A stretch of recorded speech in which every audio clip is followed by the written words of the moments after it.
ఓం గం గణపతయే నమః. ఓం శరదిందు సమాకారే పరబ్రహ్మస్వరూపిణే వాసరాపీఠ నిలయే సరస్వతీ నమోస్తుతే. శ్రీ మహాసరస్వత్యై నమః. గురు బ్రహ్మ గురుర్విష్ణు గురుర్దేవో మహేశ్వరః గురు సాక్షాత్ పరబ్రహ్మ తస్మై శ్రీ గురవే నమః. శ్రీ గురుభ్యో నమః. మాతృభ్యో నమః. పితృభ్యో నమః. హరి ఓం. నీలాంజన సమాభాసం రవిపుత్రం యమాగ్రజం ఛాయామార్తాండ సంభూతం తం నమామి శనైశ్చరం. శనైశ్చరాయ నమః.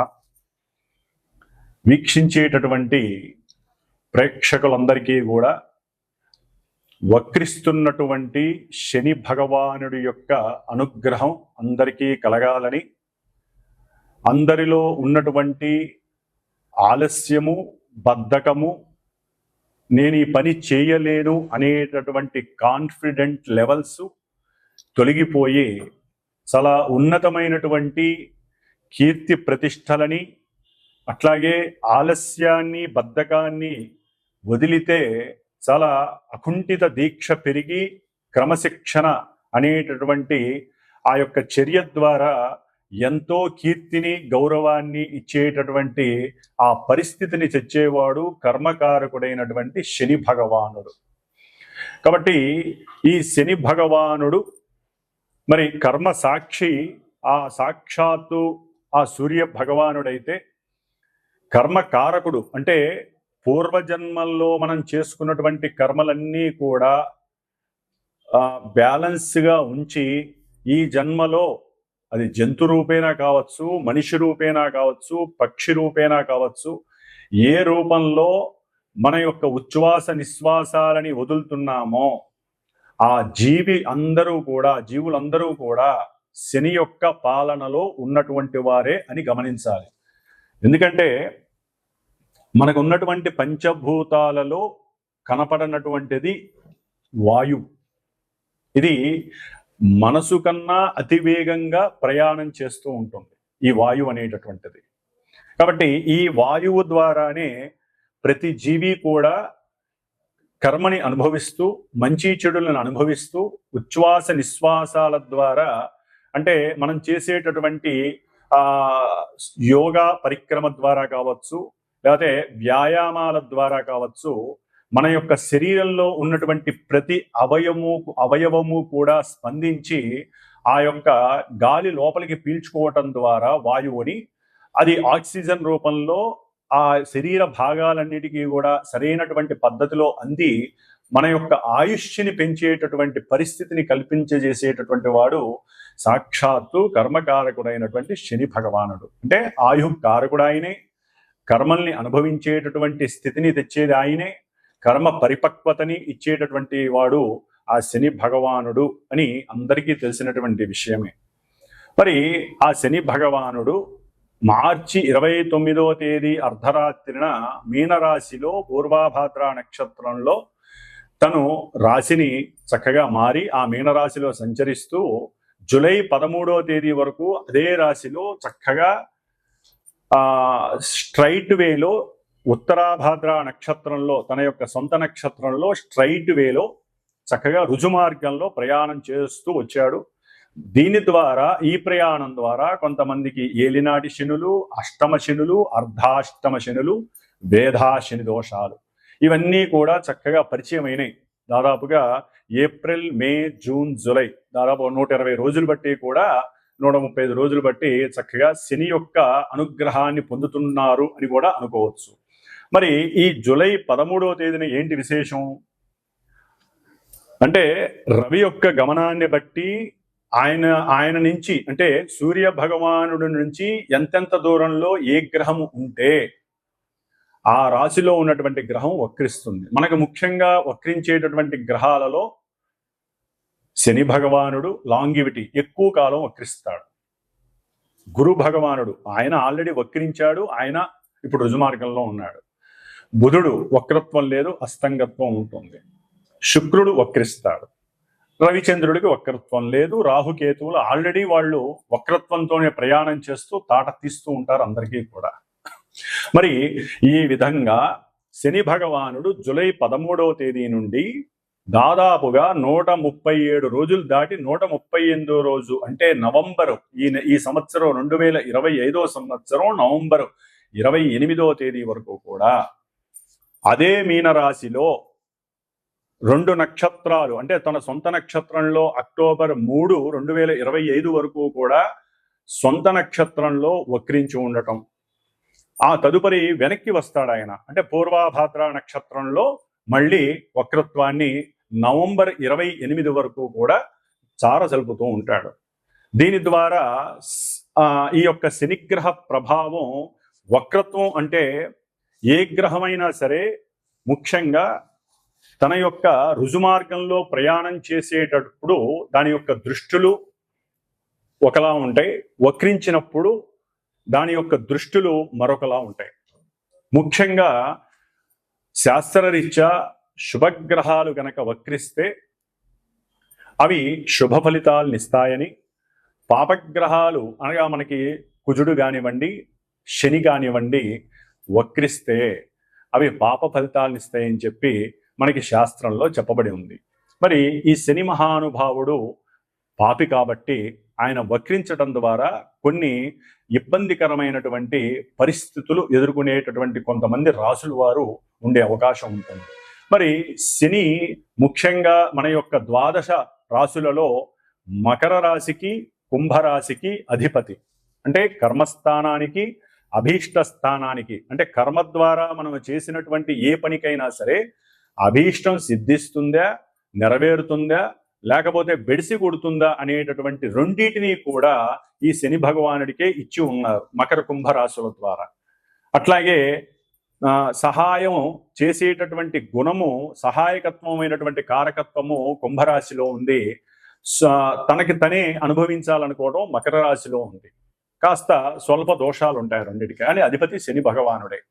కాబట్టి ముఖ్యంగా ఈ మనకు ఉన్నటువంటి 27 నక్షత్రాలలో జలరాశి అయినటువంటి కర్కాటక రాశిలో ఉన్నటువంటి పుష్యమి నక్షత్రము, మరలా జలరాశి అయినటువంటి వృశ్చిక రాశిలో ఉన్నటువంటి అనురాధ నక్షత్రము, జలరాశి అయినటువంటి మీనరాశి, ఇప్పుడు ప్రెజెంట్ శని భగవానుడు ఉన్నటువంటి నక్షత్రము ఉత్తరాభాద్ర నక్షత్రం, సొంత నక్షత్రంలో ఉన్నాడు.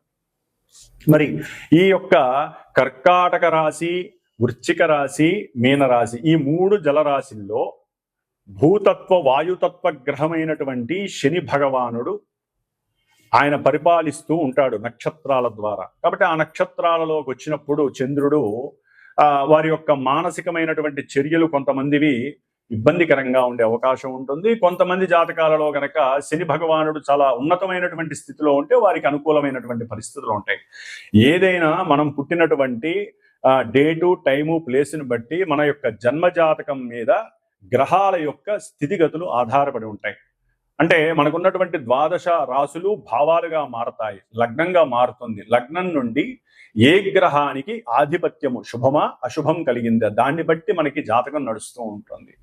దాన్ని బట్టి ఆ గ్రహము ప్రస్తుతానికి వీరి యొక్క చంద్రుడు అంటే మనఃకారకుడు, చంద్రుడి నుండి ఏ రాశుల్లో ఉన్నాడు, ఏ నక్షత్రాల్లో ఉన్నాడో చూసుకుంటూ దీన్ని వెరిఫై చేస్తే గనక అప్పుడు ఫలితం అనేది కనపడడానికి అవకాశం ఉంటుంది.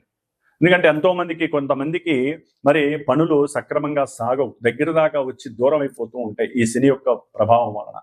అట్లాగే జాతకాలలో, జన్మజాతకాలలో కనుక శని చంద్రుల యొక్క స్థితి కానీ, యుతి కానీ, కలయిక కానీ, ఒకరి నక్షత్రంలో ఒకళ్ళు ఉండటం ద్వారా కానీ ఈ విధంగా వాళ్ళిద్దరికీ గనక సత్సంబంధాలు ఉన్నట్లయితే ఆ యొక్క జన్మలగ్నాన్ని బట్టి ఆ భావాలు దెబ్బతింటాయి. దెబ్బతింటం అంటే ఆలస్యం అవ్వటం, 1కి 2-3 సార్లు జరగటం, అంటే వివాహాల విషయంలో, ముఖ్యంగా వివాహ విషయంలో, ఉద్యోగ విషయాలలో, అట్లాగే సంతాన విషయంలో.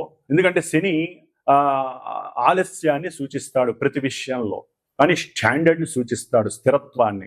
కాబట్టి కానీ చంద్రుడితో లింక్ అంత మంచిది కాదు. మానసికంగా ఎప్పుడు వికారాలని కలుగు చేస్తూ ఉంటాడు.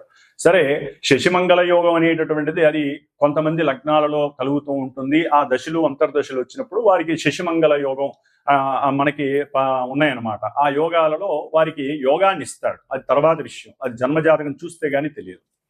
కాబట్టి మరి ఈ శని భగవానుడు ఇప్పుడు వక్రిస్తున్నాడంటే ఆయన ఇప్పటి వరకు కొన్ని రాశుల వారికి, మేషాది ద్వాదశ రాశుల వారికి, కొంతమందికి ఏలినాటి అష్టమ అర్ధాష్టమ శని ప్రభావాలు అధికంగా ఉంటాయి కదా, ఆ రాశుల వారికి ఈయన వక్రించడం ద్వారా పనుల విషయంలో కొంత ముందుకు వెళ్ళటానికి అవకాశం ఉంటుంది. ఎందుకంటే వక్రత్వం, పాపగ్రహం వక్రత్వం చెందడం ద్వారా ఆయన ఇచ్చేటటువంటి ఫలితాల విషయంలో మరి నిదానం అంటే తొందరగా ఇవ్వడానికి అవకాశం ఉంటుంది. కొలాప్స్ చేస్తున్నాడంటే లేదు, చక్కగా ఇవ్వటానికి అవకాశం ఉంటుంది. ఆ విధంగా కొంతమంది రాసుల వారు బయటపడి ఈ నవంబర్ 28 లోపల వరకు కూడా వారికి జరగవలసినటువంటి వివాహ ప్రక్రియలు కావచ్చు, సత్సంతాన విషయం కావచ్చు, లేదా ఈ యొక్క ఉద్యోగ విషయాలు కావచ్చు, ఏ పని ముట్టుకున్నా జరగనటువంటి వాళ్ళకి పనులు జరిగే అవకాశం ఉండొచ్చు, కోర్టు వ్యవహారాల విషయంలో సక్రమమైనటువంటి తీర్పు లభించవచ్చు. ఇట్లా ఎన్నో రకాలైనటువంటి శుభాలు జరగడానికి అవకాశం ఉంటుంది. కొంతమంది మేము శని నుంచి అంటే ఏలినాటి శనిలో అయిపోయినాయి, మేము ఫ్రీగా ఉన్నాం అనుకుంటారు చూసారా. అలాంటి వాళ్ళకి ఈ శని ఉన్నటువంటి వక్రత్వ స్థితి, ఆ యొక్క స్థితిని బట్టి, స్థాన స్థితిని బట్టి కొంత వ్యతిరేకమైనటువంటి ఫలితాలు కలగటానికి కూడా అవకాశం ఉంటుంది. కాబట్టి ఏదైనా సరే ఈ యొక్క శని దోషాలు పోగొట్టుకోవటానికి మీరు ఎన్ని విధాలుగా అంటే శివాలయాలకు వెళ్ళి నవగ్రహాలకి చుట్టూ ప్రదక్షిణాలు చేయటం, నువ్వుల నూనెతో అభిషేకం చేయటం, 19 ఒత్తులేసి దీపారాధన చేయటం, ఈ విధంగా దానాలు ఇవ్వటం ఏ విధంగా చేస్తారో మంత్రోచ్చారణ కలిగినటువంటి మాలాంటి బ్రాహ్మణుల ద్వారా జరిగేటటువంటి, అంటే ముఖ్యంగా పాపగ్రహాలకి వారు అనుభవిస్తున్నటువంటి పరిస్థితులు పోగొట్టుకోవటానికి సంకల్పము అనేది ఉంటుంది. సంకల్పము ద్వారా వారి కోరికని, లేకపోతే వారికి ఉన్నటువంటి ఇబ్బందుల్ని మనం చక్కగా గణపతి పూజ ద్వారా తెలియచేసి ఆ యొక్క శనిగ్రహ జపాన్ని ఆచరిస్తూ ఒక 19 రోజులు 8 రోజులు సంఖ్య ఉంటుంది. 19,000 సార్లు 21,000 సార్లు సంఖ్య ఉంటుంది. అంత సార్లు వేదమంత్రాన్ని పఠిస్తూ శమగ్నిరగ్నిష్కరశ్చన్నస్తపత సూర్య శంబాతో వాత్పరప అపస్రద అనేటటువంటి వేదమంత్రాన్ని చక్కగా 19,000 సార్లు 19 రోజులు చక్కగా జపిస్తూ, ఎందుకంటే వచ్చేటటువంటిది శ్రావణ మాసం, దీక్షాధారణలు కూడా కొంతమంది చేస్తారు శని భగవానుడికి. కొంతమంది మనకి రాజమండ్రి సైడ్ ఉన్నటువంటి శని భగవానుడి ఆలయానికి, నాసిక్ దగ్గర ఉన్నటువంటి శని భగవానుడి శని సింగనాపూరు ఇట్లాంటి వాటికి వెళ్ళే అవకాశాలు ఉంటాయి దీక్ష తీసుకొని. కాబట్టి శ్రావణ మాసంలో శుద్ధ విధియ రోజున ప్రారంభం చేసి ఈ యొక్క శనిగ్రహ భగవానుడి యొక్క జపాన్ని 19 రోజులు, అంటే బహుళ శ్రావణ మాసంలో బహుళ పంచమి వరకు కూడా రోజుకి 1000 సార్లు చెప్పిన వేదమంత్రాన్ని, శనిగ్రహ మంత్రాన్ని జపించి చివరిలో చక్కగా స్వామివారికి హోమం చేయటం అనేటటువంటిది, అంటే షష్ఠి రోజు కావచ్చు, పంచమి రోజు కావచ్చు, స్వామివారి యొక్క శనిగ్రహ పాశుపత హోమాన్ని ఆచరించటం. ఎవరైనా ఈ శనిగ్రహ ప్రాబ్లమ్స్ ఉన్నటువంటి వాళ్ళు ఆ హోమంలో పాల్గొనొచ్చు. అట్లాగే అక్కడికే ఒక బ్రాహ్మడికి వస్తే ఆ బ్రాహ్మడికి శనిగ్రహానికి సంబంధించినటువంటి దానాలు మీరు చక్కగా ఇచ్చుకోవచ్చు. అవన్నీ కూడా అట్లాగే మా యొక్క శ్రీమాత జ్యోతిషాలయ పీఠంలో ప్రతి అమావాస్యకి కూడా నవగ్రహాలకి సంబంధించినటువంటి నక్షత్రాలు, అంటే పాప నక్షత్రాలు కొంతమందికి ఉంటాయి, వివాహానికి సంబంధించిన ఇబ్బందికరమైన నక్షత్రాలు కొన్ని ఉంటాయి, వాటికి సంబంధించినటువంటి, అట్లాగే అమావాస్య రోజుల్లో పుట్టినటువంటి వారి గురించి, ఎందుకంటే శని అమావాస్యకి అధిపతి శని భగవానుడు. కాబట్టి పితృశాపాలు, మాతృశాపాలు, కొన్ని పితృశాపాలు ఉంటాయి మెయిన్ ముఖ్యంగా. ఆ శాపాలు పోవటానికి కూడా అమావాస్య రోజున మా యొక్క పీఠంలో ఈ యొక్క నవగ్రహ నక్షత్ర సహిత శనిగ్రహ పాశుపత హోమము, మృత్యుంజయ హోమము ప్రతి అమావాస్యకి జరుగుతూ ఉంటుంది. కాబట్టి ఈ విధంగా శ్రావణ మాసంలో ఈసారి 2వ తారీఖు నుంచి మరి 19 రోజులు ఈ యొక్క జపము ఆచరిస్తూ 19 రోజులు కూడా ఉన్నంతలో నియమనిష్టలతో ఆచరిస్తూ ఎవరికి ఏ రకమైనటువంటి శుభాలు జరగాలో అది నిత్య సంకల్పంలో చెప్తూ ఆ హోమాన్ని చేయటం అనేటటువంటిది విశేషమైనటువంటి ప్రక్రియగా నేను పెట్టుకున్నాను. కాబట్టి ఎవరైనా దీంట్లో సంకల్పయుక్తంగా మనస్ఫూర్తిగా చేయించుకోవాలనుకుంటే నన్ను సంప్రదించగలరు ఫోన్ చేసి. కాబట్టి ఈ విధంగా శని భగవానుడి యొక్క వక్రత్వం వలన కొన్ని ఆలస్యంగా జరగాల్సినవి ఫాస్ట్గా జరిగే అవకాశాలు ఉంటాయి. ఆయన యొక్క దృష్టి ప్రభావం కూడా ఇప్పటి వరకు 12వ తారీఖు వరకు పడేటటువంటి దాన్ని బట్టి కొంచెం ముందు రాశి మీద పడే అవకాశం ఉంటుంది. కాబట్టి అవి ఏమేం రాశులు? మేషం నుంచి ద్వాదశ రాశుల వారికి వక్రత్వం కలిగినటువంటి శని భగవానుడు ఏ విధమైనటువంటి భావాల మీద ఏ విధమైనటువంటి పరిస్థితుల్ని కలుగజేస్తాడో మనం చక్కగా తెలుసుకుందాం. కాబట్టి 138 రోజులు శని వక్రత్వం వలన ఎన్నో మధ్యలో మనకి కుజుడు కూడా ఈ నెల 29 నుంచి ఆయనకి ఎదురుకుండా వస్తాడు. కాబట్టి అది నెక్స్ట్ ఏదైనా వీడియోలో తెలియజేస్తాను. ఈ శని కుజుల యొక్క విపరీతమైనటువంటి దృష్టి విభేదం అనేటటువంటిది చాలా ఇబ్బందులు కూడా కలుగజేస్తుంది ప్రపంచానికి. అట్లాగే కొన్ని రాశుల వారికి కూడా ఆ ఇబ్బందులు కలుగజేస్తే అది నెక్స్ట్ వీడియోలో తెలియజేసుకుందాం చక్కగాను. కాబట్టి ఈ వక్రత్వపు శని యొక్క దోషాలు ఏ విధంగా ఉంటాయి, ఏ విధంగా కొంతమంది లాభపడతారో చక్కగా మనం తెలుసుకుందాం. కర్కాటక రాశి వారికి ఈ నెల జూలై 13వ తేదీ నుండి నవంబర్ 28వ తేదీ వరకు కూడా కర్కాటక రాశి వారికి సప్తమ అష్టమాధిపతి అయినటువంటి ఈ శని భగవానుడు 9వ భావంలో ఉంటూ ఒకంత ఇప్పటి వరకు వివాహానికి సంబంధించినటువంటి విషయాలు కానివ్వండి, వ్యాపారపరమైనటువంటి విషయాల యందు కాస్త ఆలస్యమైన, లేట్ అయినా, అంటే ఇబ్బందులు ఎదురైనా, ఆటంకాలు ఎదురైనా, కాస్త అవతల వాళ్ళ యొక్క నిర్ణయాలు కొంచెం చూడటానికి అటు ఇటు వాళ్ళు సహకరించకపోయినా ఈ కర్కాటక రాశి వారికి ఏదో చిన్న మానసికంగా మాకు మంచి జరుగుతుంది, లాభం కలుగుతుంది, ధనలాభం కలుగుతుంది, అవతల వాడు ఒప్పుకోగానే మనకి వ్యాపారంలో స్థానం కలుగుతుంది, వ్యాపార విషయాలలో మనం పాల్గొనే అవకాశం ఉంటుంది, మనకి ఎన్నో ఆలోచనలు ఉన్నాయి, ఆ ఆలోచనలన్నీ కూడా వ్యాపారంలో పెట్టాలి, ఎన్నో పెట్టుబడులు పెట్టాలి, దానికి సంబంధించినటువంటి బ్యాంక్ వాళ్ళని కలవాలి, ఇప్పటికే బ్యాంకు వాళ్ళు ఆర్థికంగా మనకి పెట్టుబడి పెట్టడానికి వెనకంజ వేస్తున్నారు. ఇట్లా ఎన్నో రకాలైనటువంటి ఆటంకాలు ఇవన్నీ కూడా వీరికి లేకుండా శని రుజుమార్గంలో ఉండి చాలా వరకు అలా సాగుతోంది బండి కర్కాటక రాశి వారికి. ఎక్కడ డిసప్పాయింట్మెంట్స్ లేవు. కాకపోతే రాహుగ్రహం ఉండటం ద్వారా అష్టమంలో కొన్ని ఇబ్బందులు విభేదాలు కలుగుతున్నాయన్న తర్వాత విషయం కానివ్వండి, శని భగవానుడు ఆలస్యకారకుడు, కర్మకారకుడు కాబట్టి ఆయన వలన కొన్ని ఇబ్బందులు లేకుండా అలా ముందుకు వెళ్తోంది, జరుగుతుందనే ఒక నమ్మకం. మనం మాట్లాడే మాటకి అవతలవాడు ఎగ్రీ అవుతాడు, లాభం కలుగుతుందని ఒక ఎందుకు అవకాశం ఉంది. కానీ ఇప్పుడు శని వక్రించడం ద్వారా కర్కాటక రాశి, ముఖ్యంగా కర్కాటక రాశి వారికి ఆయన ఆ భావ ఫలితాన్ని బదులు అష్టమానికి సంబంధించినటువంటి భావ ఫలితాన్ని కొంతవరకు మీ మీద వేయడానికి అవకాశం ఉంటుంది. ఆల్రెడీ అష్టమ శని అనుభవించారు మీరు, ఏమేం జరిగినాయో అంత లేకపోయినా వక్రించిన శని, పాపగ్రహ శని, ఆయన ఈ కర్కాటక రాశి వాళ్ళకి ఆల్రెడీ పాపి అయిన వాడు వక్రించడం అనేటటువంటిది కొంత ఇబ్బంది.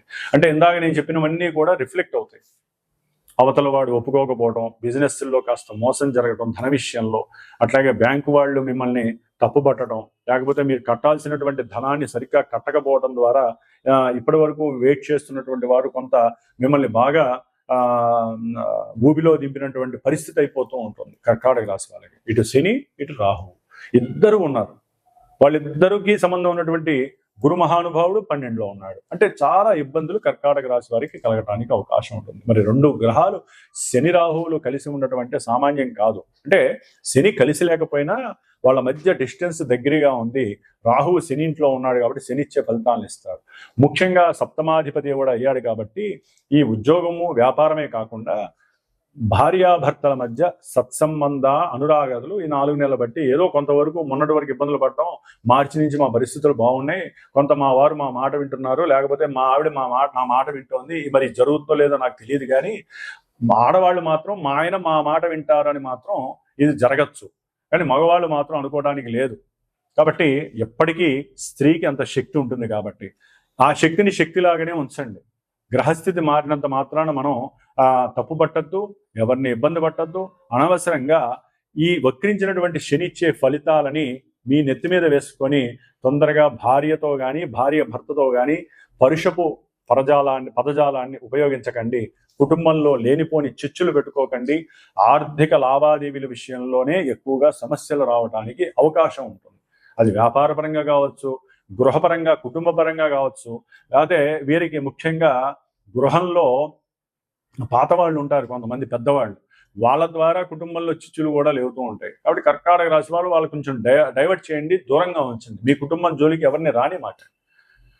అట్లాగే అష్టమాధిపతి కాబట్టి ఆయుర్భంగము కలగడానికి అవకాశం ఉంటుంది. కాబట్టి ఆయుష్ని పెంచుకోవడానికి కాస్త ప్రాణాయామము, యోగా ఇవన్నీ కూడా, చల్లటి గాలి వస్తూ ఉంటుంది వర్షాకాలం తెల్లవారుజామున, ఆ తెల్లవారుజామున యోగా ప్రాణాయామం చేస్తూ బ్రీతింగ్ ఎక్సర్సైజ్ బాగా చేయాలి. లేకపోతే అకస్మాత్తుగా కొంత మీకు ప్రాణవాయువు అందకపోయినటువంటి పరిస్థితి కూడా కలుగుతూ ఉంటుంది. ఎక్కువ ఆలోచించకండి. అట్లాగే ఆకస్మికంగా కొంత లాభము కలుగుతుంది అనుకుంటారు, కానీ పెట్టుబడుల ద్వారా కొంత అది కూడా నష్టపోయే అవకాశం ఎక్కువగా ఉంటుంది ఆర్థికంగా. అట్లాగే కొంత బంగారము, ఏదైనా వెండి, లేకపోతే పనివాళ్ళు అంటే మీ కింద పనిచేసే వాళ్ళ ద్వారా కొంత నష్టపోయే అవకాశం, అది చోరత్వం జరగచ్చు, వాళ్ళు ఏదైనా తీసుకుని ఉండొచ్చు, లేకపోతే వాళ్ళు మీతో పోట్లాడచ్చు. వాళ్ళ ద్వారా అంటే మీ కింద ఉన్నటువంటి వాళ్ళు పనిచేసే శ్రామికుల వలన పారిశ్రామికవేత్తలకు కావచ్చు, లేకపోతే మామూలుగా కారు ఉన్న వాళ్ళు కావచ్చు, వ్యాపారస్తులు కావచ్చు, వాళ్ళ వల్ల కొన్ని ఇబ్బందులు కలిగే అవకాశం ఉంటుంది. జాగ్రత్త వహించండి. ముఖ్యంగా ఇందాక నేను మొట్టమొదటి చెప్పినట్టుగా ఈ కర్కాటక రాశి వారు మరి ఈ 19 రోజులు శ్రావణ మాసంలో జరిగేటటువంటి శని యొక్క జపాన్ని, తర్పణాలని, చివరిలో చేసేటటువంటి శనిగ్రహ పాశుపత హోమాల్లో పాల్గొనే అవకాశం తీసుకోండి. చక్కగా దానం చేసుకోండి. కొంత వీరికి కలిగేటటువంటి ఇబ్బందులు, ఈ 4 నెలలలో కలిగేటటువంటి ఇబ్బందులు తొలగిపోయే అవకాశం ఉంటుంది. కాస్త ఉపవాస దీక్షలు చేస్తూ ఉండండి. శనివారం వెంకటేశ్వర స్వామి అనుగ్రహం తీసుకోండి. ముఖ్యంగా శివుడికి పాలాభిషేకం చేసుకోండి. ఎప్పటికప్పుడు వీలుంటే మాస శివరాత్రులకో శనివారం పూటో పాలాభిషేకం చేసుకోవడం ద్వారా కర్కాటక రాశి వారికి దోషాలు తిరిగిపోయి ముందు మానసిక ప్రశాంతత కలగడానికి అవకాశం ఉంటుంది. లేకపోతే చాలా చాలా ఇబ్బందులు ఎదురే అవకాశం ఉంటుంది. కాబట్టి కర్కాటక రాశి వారు శనిగ్రహ ధ్యానాలని, స్తోత్రాలని, శివాభిషేకాలని, రుద్రాభిషేకాలని చేయించుకుంటూ ఇలాంటి హోమ కార్యక్రమాలు మస్ట్ అండ్ షుడ్గా కాస్త శనికి, రాహుకి కాస్త జపతపాలు ఇలాంటివి చేసుకొని బయటపడడానికి అవకాశం తీసుకోవటం చాలా ఉత్తమమైనటువంటి పరిస్థితి అని చెప్పుకోవచ్చు. శత్రు రోగ రుణబాధల నుంచి కూడా తప్పించుకునే అవకాశం ఉంటుంది. ఓం శం శనైశ్చరాయ నమః.